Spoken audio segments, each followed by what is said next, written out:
Nasa linya na po para sa ating Ronda Market Report.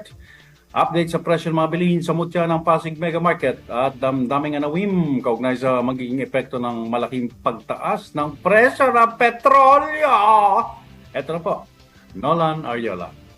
Maraming salamat mga kapanalig, Nanay Jing at Father Lolo. Narito presyo ng mga pangunahing bilihin sa mutya ng Pasig Mega Market sa pagkikipagtulungan ng Administration Office. Sa presyo ng local rice, 33 pesos na ang pinakamurang bigas sa dating 34 pesos na mabibili sa pamilyang ito. Special rice 40 hanggang 45 pesos kada kilo. Sa presyo ng kaning baboy, kasim 400 pesos kada kilo, levo 450, manok 190 pesos kada kilo. Sa presyo ng mga isda tulingan 140 pesos kada kilo, bangus alat 200 pesos kada kilo, galunggong 100 pesos kada kilo, tawilis 100 pesos, pampano 380, asa-hasa 200 pesos, dalagang bukid lapad 300 pesos kada kilo, matambaka 240, alumahan 240 pesos kada kilo, dalagang bukid na maliliit 140 pesos kada kilo, sapsap 300 pesos, tambakol 200 pesos kada kilo, lapu-lapu 400, tanige 440 pesos kada kilo, bisugo 300 pesos, tilapia 110 pesos kada kilo.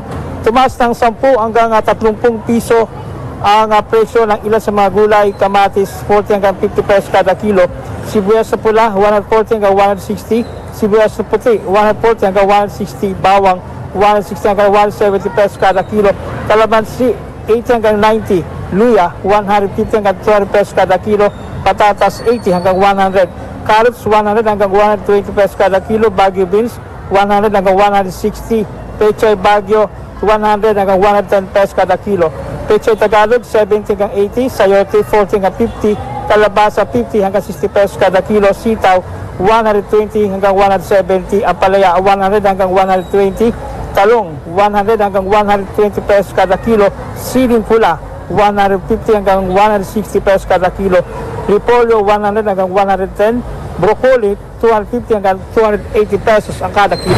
2 pesos big time na increase sa presyo ng petrolyo. Ano ang maaaring epekto nito sa mga presyo ng mga bilihin? Sir, malaki, lalo sa mga tricycle driver malaking bagay yun. Imbis na kahit paano kumikita pa kami ng mga 400 to 300, baka ngayon, baka kumita na lang kami, mababa na yung, malaki na yung 200 sa isang araw ngayon, sir. Dahil halos lahat na lang mapupunta sa petrolyo natin. Malaki epekto, sir. Baka hindi lang sa, sir, sa gasolina, baka pati bilihin natin, lalo mga bigas, sir. Talagang ma-apekto tayo sa nangyayaring gulo na, gulo sa ibang mga bansa. Yan ang tinig ni Supremo. Ang Immaculate Conception Cathedral ang pinakamalapit na simbahan sa mutya ng Pasig Mega Market. Ang lagyang paalala ng simbahang Katolika, marangal na trabaho at hanap buhay ay panatilihin upang pagpapala at biyaya ay laging makamtan. Para sa Veritas 846, ang radyo ng simbahan, ako inyong kapanalig, Nolan Ariola, sumainyo ang katotohanan. Veritas Pilipinas.